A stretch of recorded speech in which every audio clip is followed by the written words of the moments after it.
Hello everyone, आपका स्वागत है मेरे चैनल फुजोशीलम में। आप लोग कैसे हैं? आई होप कि आप लोग ठीक होंगे। तो चलिए हम अपनी स्टोरी की स्टार्टिंग करते हैं। यहाँ हमें ईवो को दिखाया जाता है जो कि जान का वेट कर रहा था। आज भी बहुत ही ज़्यादा रात हो चुकी थी, सब ने डिनर कर लिया था, पर ईवो ने अभी तक नहीं किया था क्योंकि जान अभी तक नहीं आया था। ईवो की अब ये हैबिट हो चुकी है कि वो जान का इंतज़ार करे और उसी के साथ अपना डिनर करे। पर आज ईवो देख रहा है कि जान को कुछ ज़्यादा ही लेट हो रहा है।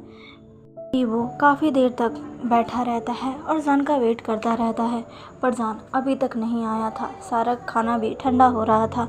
ईवो जब ये नोटिस करता है तो फिर वो सारे खाने को अच्छे से पैक कर कर फ्रिज में रख देता है कि जब जान आएगा तो वो उसे गर्म कर कर दे देगा।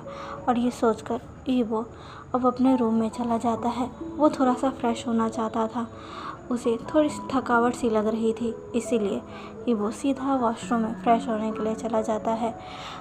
वो बाथरूम में जाकर अच्छे से फ्रेश होता है। कुछ समय के बाद ईवो अच्छे से फ्रेश होकर जब बाहर आता है तो वो देखता है कि रूम में कोई भी नहीं है। ईवो को लगा था कि अब तक तो जान आ ही गया होगा, पर वो अपने रूम में देखता है कि कोई भी नहीं है। उसे उम्मीद थी कि जान यहीं होगा। वो जब ये देखता है तो फिर वो सीधा घड़ी की तरफ देखता है जहाँ पर अब रात के 1 बजने वाले थे। ईवो अब जान को कॉल करना स्टार्ट करता है, पर जान का कॉल तो लग ही नहीं रहा था। ईवो ने काफ़ी बार कोशिश की थी, पर जान का कॉल नहीं लग रहा था और उसका कॉल अब भी बिजी जा रहा था। ईवो अब जान का वेट करने ही लगता है। वो अपने फ़ोन को रख देता है, अपने कपड़ों को बदलता है और जान का इंतज़ार करने लगता है। बीच बीच में वो जान को कॉल करने की भी कोशिश करता है, पर जान का कॉल लग ही नहीं रहा था। ईवो काफ़ी समय तक जान का वेट कर रहा था। करीब रात के 2 बजने वाले थे, तभी ईवो जान का वेट कर रहा था। ईवो की आंखें अब भारी होने लगी थी और ईवो कब सो जाता है उसे पता नहीं चला था। ईवो जान का इंतज़ार करते करते ही सो चुका था। अब लगभग रात के 3 बजे फाइनली जान अपने घर लौट आता है। जान आज बहुत ही ज़्यादा थका हुआ लग रहा था क्योंकि उसने आज बहुत काम किया था। एक तो उसके ऊपर 2 कंपनियों की जिम्मेदारी है और उसकी आज एक मीटिंग भी थी, जिसके कारण जान बहुत ही ज़्यादा थक चुका था। जान सीधा ही अब अपने रूम की तरफ जाता है और फिर अपने रूम का डोर ओपन करता है। जान जब रूम के अंदर जाता है तो वो देखता है ईवो सो चुका है। ईवो को देखकर जान के उस थके हारे फेस पर एक स्माइल सी आ जाती है। जान ईवो के पास जाता है और कहता है, मुझे पता है तुमने आज भी मेरा काफ़ी ज़्यादा वेट किया होगा, पर I am sorry sweet heart, मैं आज काफ़ी ज़्यादा लेट हो गया। क्या करूँ, काम ही इतना था, मुझे माफ़ कर दो, मेरी वजह से तुम्हें इतना वेट करना पड़ा। ऐसा कहकर जान ईवो के फेस को टच करता है, पर वो बहुत ही ज़्यादा थका हुआ था, जिसके कारण वो थोड़ा लड़खड़ा गया था, जिसके कारण उससे टेबल पर रखी चीज़ गिर जाती है, जिसका वह सुनकर ईवो की नींद खुल जाती है।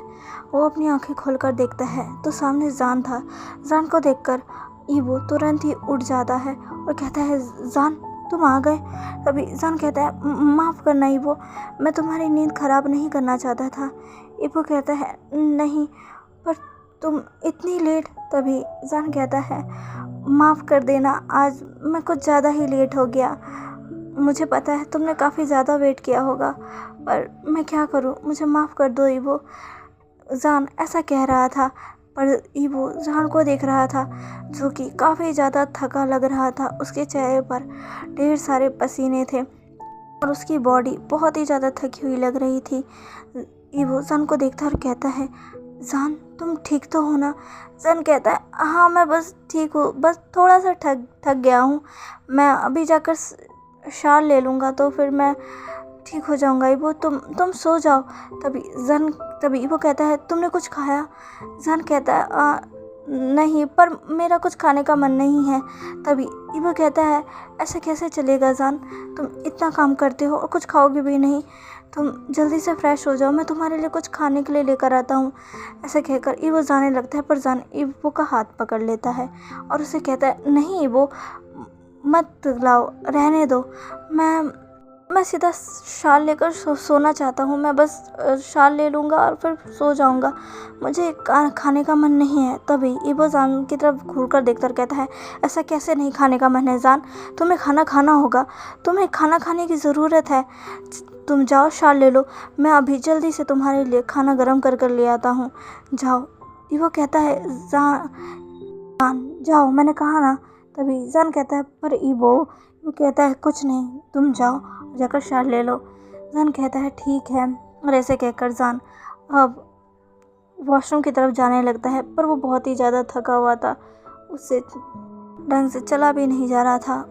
वो अब वॉशरूम के अंदर चला जाता है। ये वो देखता है कि आज जान कितना ज़्यादा थका हुआ है। उन्होंने सोचा था कि जान अगर आ जाएगा तो वो जान से पूछेगा कि आखिर वो ली को लेकर कहाँ गया था, पर जान की ऐसी हालत देखकर ईवो ने अपना मन बदल दिया है। अब वो जल्दी से नीचे जाता है किचन में।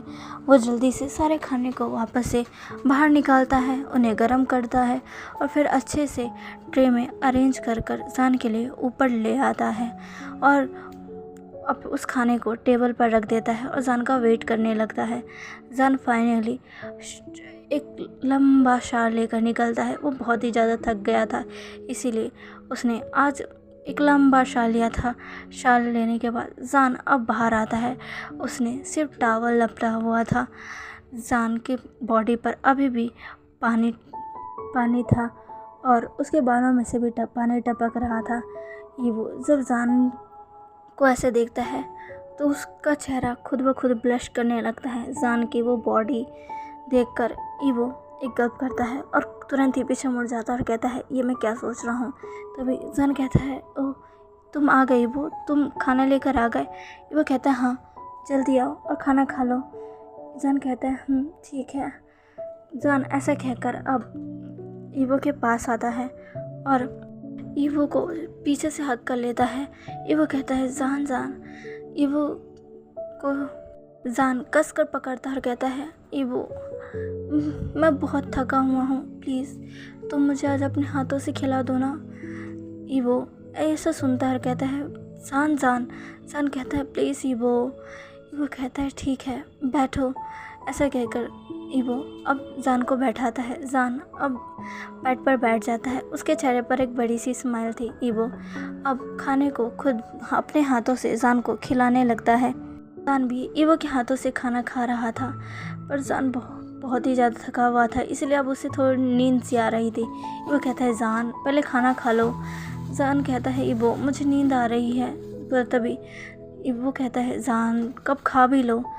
तभी जान जैसे तैसे खिलकर खाना खा लेता है, खाने लगता है। तभी जान कहता है, ईवो तुमने खाया? जान तभी ईवो कहता है, मैं तुम्हारा वेट कर रहा था, तुम ही जल्दी नहीं आए, इसकी वजह से मैंने भी नहीं खाया। तुमने आज अपने प्यारे हस्बैंड को भूखा रखा है। जान कहता है, ईवो तुम मेरे लिए भूखे क्यों हो? मेरा हस्बैंड मेरे लिए भूखा रहे, मेरा इतना प्यारा हस्बैंड, जब प्यारा गोलू मोलू सा हस्बैंड अगर तो ऐसे ही मेरे लिए भूखा रहेगा तो उसकी हालत ख़राब हो जाएगी। तुमने ऐसा क्यों किया? मैंने कितनी बार कहा है ना कि तुम खाना खा लिया करो। तभी ईवो कहता है, मुझे अब आदत पड़ गई है जान तुम्हारा इंतज़ार करने की और तुम्हारे साथ खाने की। तभी जान कहता है, ईवो माफ़ कर दो, चलो अब मैं तुम्हें अपने हाथों से खिलाता हूँ। ऐसा कहकर जान ईवो को अपने हाथों से खाना खिलाने लगता है। ईवो पहले तो जान को देखता है। जान कहता है, खाओ ईवो। फिर ईवो आखिरकार जान के हाथों से खा लेता है। ईवो के खाते ही जान एक स्माइल करता है। ऐसे ही दोनों ही एक दूसरे को अपने हाथों से खाना खिला देते हैं और खाना ख़त्म होने के बाद फाइनली ईवो कहता है, ठीक है जान अब तुम सो जाओ। तभी जान ईवो को अपने पास खींच लेता है और उसे अपने आर्म्स में पूरी तरीके से कैप्चर कर लेता है और कहता है, अब ठीक है। ऐसे कहकर वो ईवो को अच्छे से पकड़कर अपनी आंखें बंद कर लेता है और कहता है, जब तक मैं तुम्हें ऐसे कटल न कर लूँ मुझे नींद ही नहीं आती है, इसीलिए तुम्हारा मेरे पास होना बहुत ज़रूरी है ईवो। ऐसे कहकर जान एक स्माइल करता है, अपनी आंखों को खोलता है जहाँ पर ईवो बस उसे देखा जा रहा था। ईवो देख सकता था जान उसे कितने प्यार से देख रहा है, पर जान को ऐसे देखकर ईवो को सुबह का मंजर याद आता है। ईवो कहता है, अभी जान की आंखों में मुझे अपने लिए प्यार दिख रहा है, पर जो मैंने सुबह देखा था आखिर वो क्या था। तभी जान ईवो के गालों को टच करता है और उसे तुरंत ही एक डीप किस करता है। जान के पहले तो इस सडन रिएक्शन से ईवो चौंक सा जाता है, पर फिर वो अपनी आंखों को बंद कर लेता है और जान ईवो को एक डीप किस कर फिर उसे गुड नाइट विश करता है और उसे हग कर सो जाता है। ईवो भी जान की बाहों में आराम से सो जाता है। अब यहाँ से 3 दिन बीत जाते हैं। इन 3 दिनों में ईवो ने जान से वो बात नहीं की थी, क्योंकि उसे कभी मौका ही नहीं मिला। जान आजकल कुछ ज़्यादा ही बिजी रहने लग गया था और वो घर भी काफ़ी लेट आता था। और ईवो ने ली से ये पूछा है नहीं, क्योंकि वो अपनी छोटी बहन पर शक नहीं करना चाहता था और ये पूछकर वो ली को ये नहीं बताना चाहता था कि उसके खुद के बड़े भाई को उस पर भरोसा नहीं है, इसलिए वो दोनों से ही नहीं पूछ पाता है कुछ भी। लेकिन ये 3 दिन जान बहुत लगातार अपनी कंपनी का भी काम कर रहा था और साथ ही वो ईवो की डायरी पढ़कर ईवो के लिए ईवो के बारे में इंफॉर्मेशन निकाल रहा था और ईवो की बर्थडे की काफ़ी ज़्यादा तैयारी कर रहा था। 3 दिन बाद अब जान फाइनली कहता है कि सब कुछ रेडी हो चुका है। फाइनली ईवो का बर्थडे कल ही है और कल मैं उसे एक अच्छा सा सरप्राइज़ देने वाला हूँ। एक अच्छा सा, बहुत अच्छा सा, जिसको देखकर वो बिल्कुल खुशी से झूमने लगेगा और मुझे गले से लगा लेगा और मुझे एक डीप किस करेगा। मैं बहुत खुश हूँ। तभी उसके चेहरे पर, उसके हेड पर एक ज़ोरदार फाइल लगती है जो कि चैंग ने उसे मारी थी। जान अपने सर को सहलाते हुए चैंग पर चिल्लाते हुए कहता है, चैंग ये तुम क्या कर रहे हो। तभी चैंग कहता है, अभी से सपने देखना बंद करो। और तुम सपने भी क्या देख रहे हो। ईवो खुशी से झूम उठेगा, तुम्हें गले से लगा लेगा, तुम्हें किस कर लेगा। तभी जान कहता है, हाँ तो और क्या करेगा। वो इतना अच्छा, मेरा इतना अच्छा सरप्राइज़ देकर वो तो मुझे किस करेगा ना। आखिर मैंने उसके लिए इतना कुछ किया है, कम से कम वो मुझे किस तो करेगा ही ना। ऐसा कहकर जान स्माइल करता है।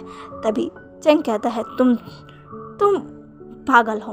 तभी जान कहता है, हाँ, और वो भी सिर्फ अपने बेबी के प्यार में। ऐसा कहकर जान चैंग को एक विंक करता है, जिससे चैंग जान की तरफ घूरने लगता है और कहता है, खबरदार अगर तुमने मुझे फिर से ऐसे किया तो। तभी चैंग कहता है, जान कहता है, क्यों। तभी चैंग कहता है, अगर तुमने फिर से ऐसे किया ना, मैं तुम्हें छोड़ूंगा नहीं, समझे। तभी जान कहता है, ओह चैंग पहले मुझे पकड़ तो लो। चैंग कहता है, तुम्हारी तो। तभी जान कहता है, अच्छा ठीक है, हम अपनी लड़ाई बाद में कर लेंगे। अभी मैंने जो अपने बेबी के लिए सारी चीज़ें प्लान किया है उसे चेक तो कर लो, सब कुछ रेडी है अच्छे से, मैं कोई भी गड़बड़ी नहीं चाहता। तभी चैंग कहता है, हाँ, ईवो की उस डायरी ने तुम्हारी काफ़ी ज़्यादा मदद कर दी है। जान कहता है, हाँ उसने मेरी बहुत मदद की है और साथ ही उसने मुझे ईवो के बारे में ऐसी बातें बताई हैं जो मैं ईवो के बारे में कभी भी नहीं जानता था, कभी भी नहीं जान पाता, क्योंकि ईवो तो खुद से मुझे कभी ये सब बताता ही नहीं, मुझे पता है। चैंग कहता है, जान तुमने उस बुक को मुझे एक बार भी देखने नहीं दिया। ईवो की डायरी को मैंने बस ऊपर से ही देखा है, उसके अंदर क्या लिखा है मुझे कुछ भी नहीं पता, पर तुम मुझे बता तो सकते हो ना आखिर उसमें क्या है, जिसे पढ़ कर तुम कई बार बहुत ही ज़्यादा सैड हो जाया करते थे। आखिर उसमें ऐसा क्या है कि ईवो का पास इतना ज़्यादा बुरा है। तभी जान कहता है, तुमने बिल्कुल सही कहा, ईवो की फैमिली सच में कितनी ज़्यादा बेकार थी। सिर्फ उसकी बहन ही है जो ईवो को सपोर्ट करती थी, उससे प्यार करती थी, हमेशा ही उसके साथ रहती थी। पर उसके मॉम डैड तो उसके लिए जल्लाद की तरह थे। तुम्हें पता है मेरा बेबी कुकिंग में कितना अच्छा है। वो खुद की एक बेकरी खोलना चाहता था, खुद का एक कैफ़े बनाना चाहता था, जहाँ पर वो लोगों को अपनी बनाई गई कॉफ़ी, केक सब कुछ खिलाना चाहता था। वो चाहता था कि वो खुद का एक कैफ़े खोले, पर मेरे हस्बैंड का ये सपना पूरा ही नहीं हुआ। उसका ये सपना ही रह गया और सिर्फ उस घटिया इंसान की वजह से अब मुझे ये सोच कर बहुत ही ज़्यादा खुशी होती है कि मैंने उसे काफ़ी ज़्यादा बेरहमी से मारा। और कभी कभी लगता है कि मुझे और बेरहमी से मारना चाहिए था, ताकि जब वो अगला जन्म ले तब भी उसे मैं एक भयानक सपने के रूप में नज़र आता रहूं। तभी चैंग कहता है, जान तुम पहले ही उसके साथ बहुत कुछ कर चुके थे। तभी जान कहता है, पर जब भी मैं अपने बेबी की उस डायरी को पढ़ता हूँ तब मुझे लगता है मुझे और ज़्यादा करना चाहिए था। चैंग कहता है, बस करो जान। जान कहता है, ऐसे बस करो चैंग, उस इंसान ने मेरी फैमिली को मुझसे छीन लिया। मैं हमेशा ही अपनी फैमिली को याद कर कर जीता रहा। दूसरे बच्चे जब अपने पेरेंट्स के साथ रहते थे, खेलते कूदते थे, तब मुझे कैसा महसूस होता था ये किसी को नहीं पता है। मैंने हमेशा ही खुद को बंद रखा। मैं हमेशा अपनी फैमिली से मिलना चाहता था। मेरी प्यारी फैमिली जो मुझसे बहुत प्यार करती थी, जिससे मैं बहुत प्यार करता था, उस इंसान ने उन्हें मुझसे छीन लिया। क्यों? आखिर गलती क्या थी मेरी? क्या गलती थी? आखिर मेरी फैमिली की क्या गलती थी? हमने कुछ भी नहीं किया, पर हमें इतनी ज़्यादा बड़ी सज़ा मिली। मैंने क्या किया था जो मुझे पूरी ज़िंदगी ये सज़ा मिली कि मैं अपने परिवार को खोकर बस उनकी यादों के सहारे जीता रहूं, बस तड़पता रहूं। मेरी छोड़ो, उसने तो खुद अपने बच्चे की ज़िंदगी जहन्नुम बना कर रखी थी। उसने खुद अपनी वाइफ को मार डाला और अपने बच्चे को उसने ऐसा पाया जैसा बिहेव किया, उसे खुद से दूर रखा, उसको अपने पास भी बुलाया तो उस पर इतने ज़्यादा अत्याचार किए। रोज़ उसकी वाइफ उसे कितना कुछ सुनाती थी, पर उस इंसान ने कभी एक चूँ तक नहीं किया, कभी भी वो का साथ नहीं दिया। उसको मैं कभी माफ़ नहीं कर सकता, कभी नहीं। अगर मुझे दोबारा मौका मिला ना तो मैं उससे ज़्यादा बदतर मौत दूंगा जो मौत मैंने उसे दी है। देख लेना चैंग जान की ऐसी बातें सुनकर डर सा जाता है। उसे लगता है कहीं जान फिर से आउट ऑफ कंट्रोल ना हो जाए। तभी चैंग कहता है, जान ये सब भूल जाओ, अभी तुम इबो की बर्थडे की तैयारी कर रहे थे ना, तुम्हें चेक करना है कि सब कुछ ठीक है कि नहीं। उसे चेक करो कि सब कुछ ठीक है कि नहीं। कल तुम जब इबो को सरप्राइज़ दोगे तो वो ख़राब नहीं होना चाहिए ना। तभी सर कहता है, हाँ मैं तो भूल ही गया था, मैं अभी चेक करता हूँ। चैंग ने ये सब जान का माइंड डाइवर्ट करने को बोला था, क्योंकि वो जानता था अगर जान इस बारे में और सोचेगा तो उसकी हालत फिर से बिगड़ने लग जाएगी। इसलिए चैंग ने जान का माइंड डाइवर्ट कर दिया। और जब जान का माइंड डाइवर्ट हो गया तो चैंग ने एक गहरी सांस ली और कहा, फाइनली इसका माइंड डाइवर्ट हो गया हो। दूसरी तरफ हमें ली को दिखाया जाता है, जो कि आज भी हॉस्पिटल में जीली से मिलने आई थी, जहाँ जीली ली को कहता है, ली तुम्हें याद है ना कल क्या है? तभी ली कहती है, क्या गग्गा, क्या कल कुछ है? तभी जीली कहता है, ली तुम ये कैसे भूल सकती हो कि कल क्या है? तभी ली कहती है कि क्या हुआ गग्गा? तभी जीली कहता है, क्या तुम कल तुम भूल गए कि कल इबो का बर्थडे है? तभी ली कहती है, नहीं गग्गा, आखिर मैं अपने गग्गा का बर्थडे कैसे भूल सकती हूँ? आपको पता है ना मैं गग्गा से कितना प्यार करती हूँ, और मैं उनका बर्थडे भूल जाऊँ, ऐसा हो ही नहीं सकता। तभी जीली कहता है, अच्छी बात है, कल इबो का बर्थडे है और कल मैं उससे मिलकर उसे प्रपोज कर दूँगा शादी के लिए। ये सुनकर ली, जो कि जीली के लिए एप्पल काट रही थी, वो एकदम रुक जाती है और जीली की तरफ देखने लगती है और कहती है, क्या? तभी जीली कहता है, हाँ, आखिर आज मैं डिस्चार्ज हो रहा हूँ और फिर कल मैं इबो से मिलकर फाइनली उसे शादी के लिए पूछ ही लूँगा। मैंने गग्गा से सारी बात कर ली है, मैंने उनसे कहकर इबो के लिए अच्छी सी रिंग भी अरेंज कर ली। तो मैं तुम्हें उस रिंग को दिखाऊंगा, देखना मैंने कितनी अच्छी रिंग पसंद किया है। भले ही मैं अभी हॉस्पिटल में हूँ, मैं कुछ कर नहीं सकता, पर मेरे गग्गा तो यहाँ नहीं है, उन्होंने मेरी बहुत मदद की। उन्होंने मेरे लिए एक प्यारी सी रिंग ढूंढी है जो कि मैं इबो को दे सकता हूँ। और हाँ, उन्होंने एक अच्छी सी जगह भी बुक कर दी है जहाँ पर मैं इबो को ले जाऊँगा और उसे शादी के लिए प्रपोज कर दूँगा। ली, कल तो इबो आ जाएगा ना, कल वो मुझसे मिलेगा ना? बताओ कल तो वो ज़रूर आएगा, कल उसका बर्थडे है, वो मुझसे ज़रूर मिलेगा।